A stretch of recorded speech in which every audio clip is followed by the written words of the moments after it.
feels like I was the placeholder, I was the blue tack, I feel like a lost sheep. You're saying things are moving slow, Toby, but you've never had a girl, so how are you measuring your speed?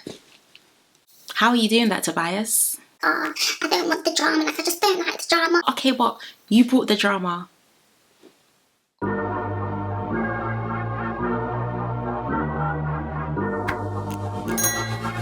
Hi everyone, welcome back to my channel. I hope everyone's doing okay and everyone is doing well. Guys, where do we start with that episode? Where do we start?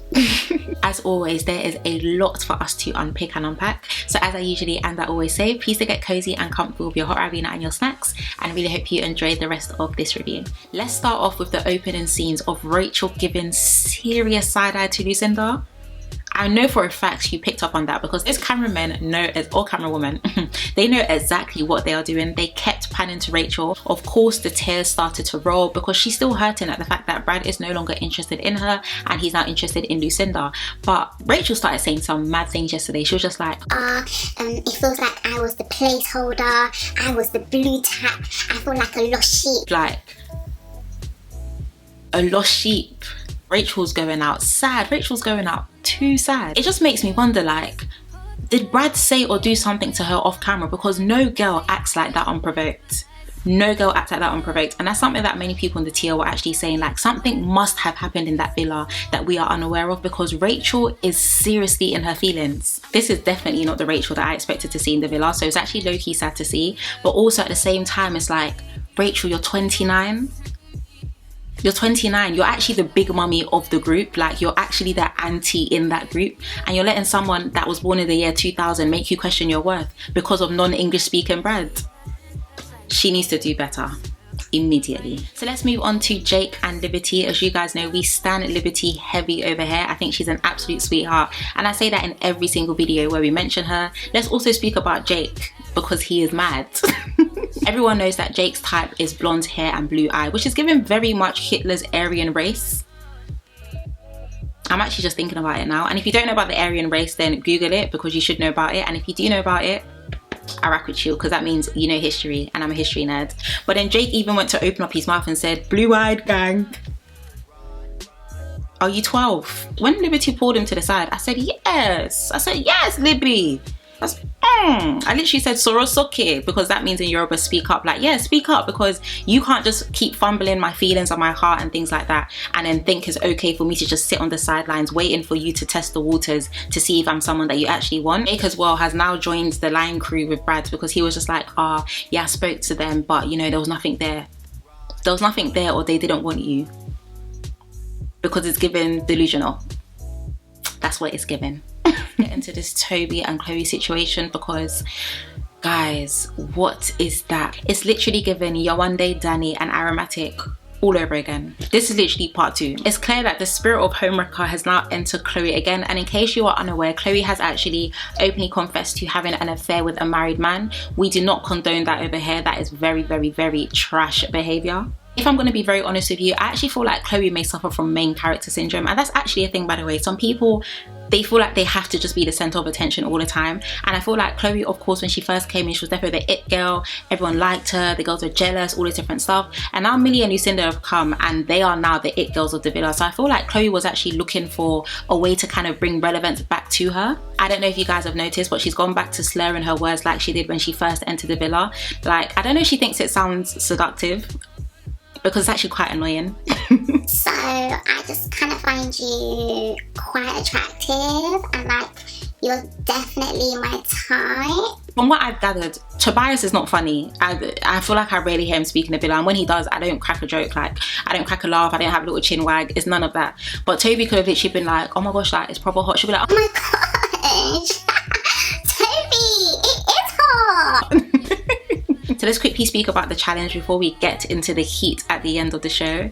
Guys, you know when Rachel fell, there was blood in my eyes. My cousin actually tweeted, why wouldn't she fall when her vision is blurred from all that crying?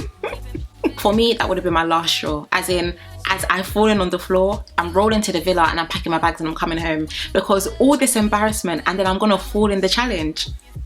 Nah, Hugo did not get picked in the challenge, and at first I was just like, oh, Hugo, like, is no one gonna pick Hugo? And oh, that's not really fair for Hugo. And then later on he wanted to be doing up Gossip Girl. I said, nah, I take all of that back, and he needs to pack his bag. Does he not have a class to teach or something? Hugo can actually go, because you didn't get picked and you're being bitter, but now you want to be doing up Gossip Girl.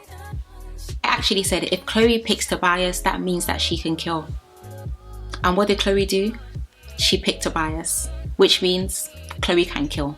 She honestly could have picked anybody in that challenge. She could have even picked Hugo. Like, she actually could have picked Hugo, but no, instead you picked Toby. You then kissed him and you came to stand next to me.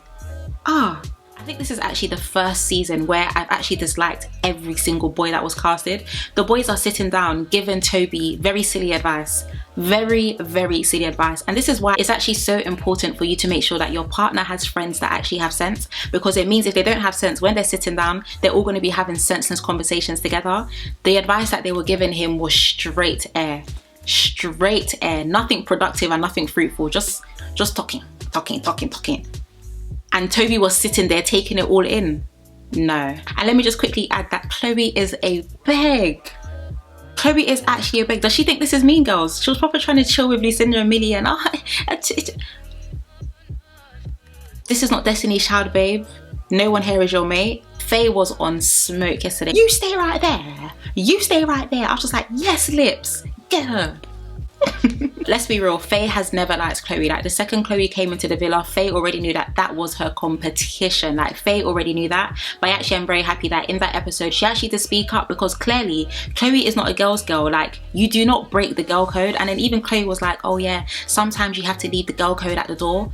When do you ever leave the girl code at the door? Chloe was definitely moving delusional yesterday, because she was just like, I don't want the drama. Like, I just don't like the drama. Okay, but you brought the drama.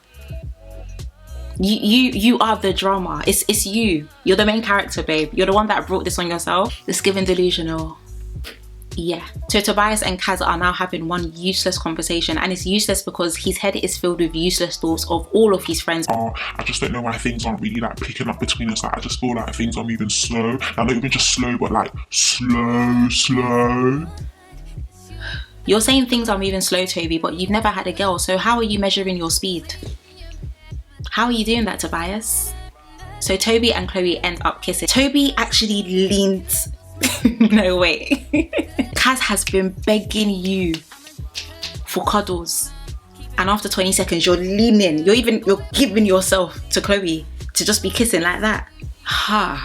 These people can kill. I do feel like Kaz handled it well, and Rachel most certainly needs to follow her footsteps with that. But then what was really weird was then when Kaz was walking up to them to kind of like update them on what had happened with Toby, she's just like, oh yeah, guess who's the latest single in the villa? You've always been single, babe. This is an unofficial couple, not a legal marriage. It's giving delusional. But you're going for a lot right now, so we're gonna allow you. But that comment there, yeah. So of course we were already given a glimpse of the next episode, and a new black guy is actually going to be joining the villa. Now everyone was getting really excited when they saw him. Everyone was just like, oh yeah, it's a black guy, it's a black guy, it's a black guy.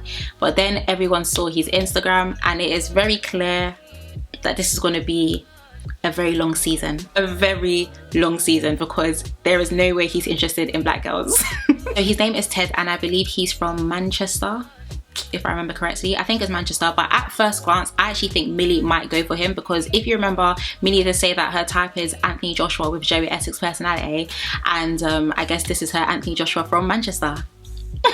So those are my thoughts on episode 10, and in all honesty, I'm just very disappointed in Chloe. Like, I literally just said it for the first time in my last video that, oh, I actually think I'm starting to like Chloe, and then she does this unprovoked. For what reason? I don't think Chloe is being genuine at all. She could have easily just pulled Kaz to the side and been like, oh, I think I'm starting to like Toby, But number one, I don't think she's being genuine. I think she's just trying to look for a safety bubble to stay in the villa, and Tobias was clearly a very, very, very easy target. And also, what girl does not understand girl codes? Like, someone like that can actually kill and then smile in your husband's face after. No thanks. As always, I can literally hear the tiredness in my voice, so it's time for me to edit this video and go straight to sleep. But as I usually and I always say, I want to thank you guys so much for watching. If you haven't yet subscribed, please be sure to, and I shall see you in our next one. Bye. Oh yeah, boy, watch me leave. You close to me. Wish you would love me. I'm a friend.